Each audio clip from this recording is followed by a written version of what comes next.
Hi friends, ഒമാനിലേക്ക് യാത്ര ചെയ്യുന്ന എല്ലാ പ്രവാസി സുഹൃത്തുക്കൾക്കും നമസ്കാരം. നിങ്ങൾ ഒമാനിലേക്ക് വരികയാണോ അതോ ഇവിടെ നിന്ന് പുറത്തു പോവുകയാണോ എങ്കിൽ പുതിയ കസ്റ്റംസ് നിയമങ്ങളെക്കുറിച്ച് നിങ്ങൾ തീർച്ചയായും അറിഞ്ഞിരിക്കണം. അപ്രതീക്ഷിത പ്രശ്നങ്ങൾ ഒഴിവാക്കാനും നിങ്ങളുടെ യാത്ര സുഗമമാക്കാനും സഹായിക്കുന്ന ഒമാൻ കസ്റ്റംസിൻ്റെ ഏറ്റവും പുതിയ യാത്രാ നിർദ്ദേശങ്ങളെക്കുറിച്ചാണ് നമ്മൾ ഇന്ന് സംസാരിക്കുന്നത്. 2025 ഒക്ടോബറിൽ പുറത്തിറക്കിയ ഈ പുതിയ നിയമങ്ങൾ എന്തെല്ലാമെന്ന് നമുക്ക് നോക്കാം. കസ്റ്റംസ് നിയമങ്ങളിൽ ഏറ്റവും പ്രധാനപ്പെട്ട ഒരു മാറ്റം പണം, സ്വർണം, അമൂല്യ വസ്തുക്കൾ എന്നിവയുടെ പ്രഖ്യാപനവുമായി ബന്ധപ്പെട്ടാണ്. ഒമാനി റിയാൽ 6000 റിയാൽ അതിൽ കൂടുതലോ വിദേശ കറൻസിയോ, കറൻസിക്കായി മാറ്റാൻ കഴിയുന്ന ചെക്കുകളോ, സ്വർണമോ മറ്റ് അമൂല്യ ലോഹങ്ങളോ, രത്നക്കല്ലുകളോ, ആനക്കൊമ്പോ കൈവശമുണ്ടെങ്കിൽ അത് നിർബന്ധമായും കസ്റ്റംസിനെ അറിയിച്ചിരിക്കണം. നിയമപരമായി പണമിടപാടുകൾ സുതാര്യമാക്കുന്നതിനും കള്ളപ്പണം വെളുപ്പിക്കാൻ തടയുന്നതിനും വേണ്ടിയാണിത്. നിങ്ങൾ യാത്ര ചെയ്യുമ്പോൾ കറൻസി ഫോം പൂരിപ്പിച്ചോ റെഡ് ചാനലിലൂടെ പോയെന്നോ കസ്റ്റംസ് അധികൃതരെ വാക്കാലോ നിങ്ങൾ അറിയിച്ചിരിക്കണം. അടുത്തതായാണ് നിരോധിത വസ്തുക്കൾ.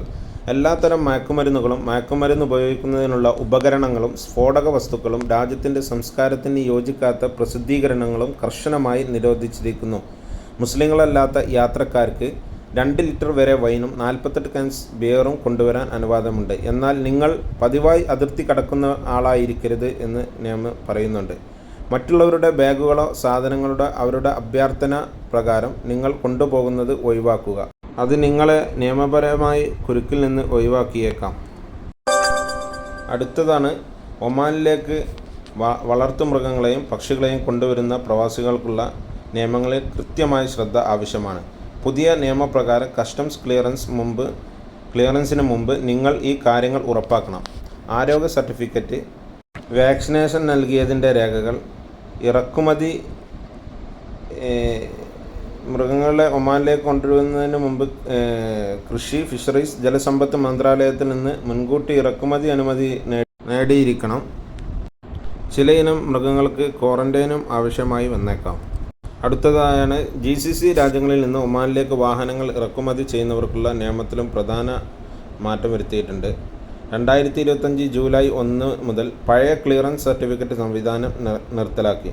പകരം വാഹനം രജിസ്റ്റർ ചെയ്ത രാജ്യത്തെ അധികാരികൾ നൽകുന്ന എക്സ്പോർട്ട് സർട്ടിഫിക്കറ്റ് നിർബന്ധമാക്കി.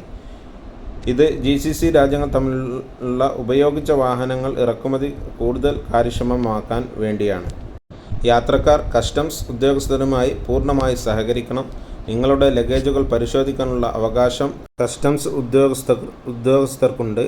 അവരുടെ ജോലി തടസ്സപ്പെടുത്തുന്നതോ നിയമലംഘനം നടത്തുന്നതോ കള്ളക്കടത്ത് ശ്രമിക്കുന്നതോ GCC കോമൺ കസ്റ്റംസ് നിയമപ്രകാരം ഗുരുതരമായ കുറ്റകരമാണ്.